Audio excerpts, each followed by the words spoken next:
Bonjour, je suis Tom Migaud de Tom Migaud Photographie. Maintenant, vous avez dû comprendre que je vis en Écosse et les nuits étoilées, eh bien, on n'en a pas tant que ça ici à Édimbourg.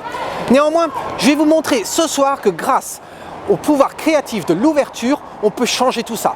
Et oui, comment chacune des sources de lumière, toutes ces lumières que vous avez dans la rue, vont se transformer en étoiles. Au début de la série, nous avons parlé de l'ouverture de votre objectif.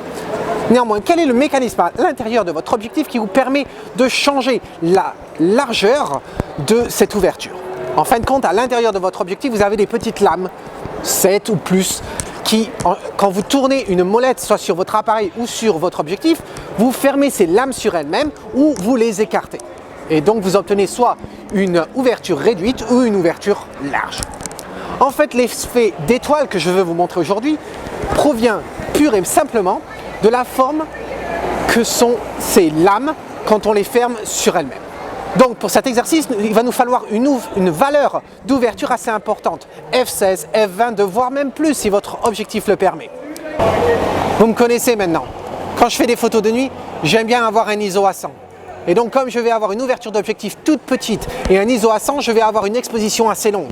Donc du coup, je ne vais pas pouvoir porter l'appareil dans mes mains. Donc je vais le garder sur le trépied. Et bien sûr, il me faut mon sacré câble d'obturateur également.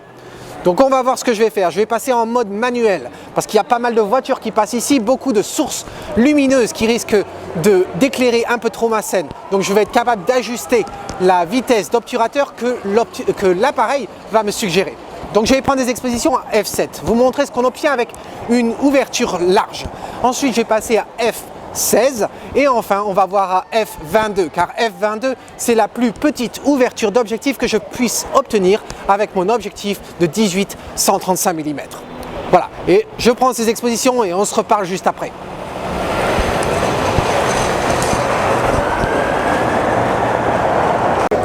Bah alors, qu'est-ce que vous en pensez? Pas mal du tout, non? J'espère que vous serez d'accord avec moi que l'effet créatif de l'ouverture de votre objectif à f16 ou f22 est beaucoup mieux qu'à f7. Donc maintenant, vous savez comment changer vos nuits nuageuses en nuits étoilées.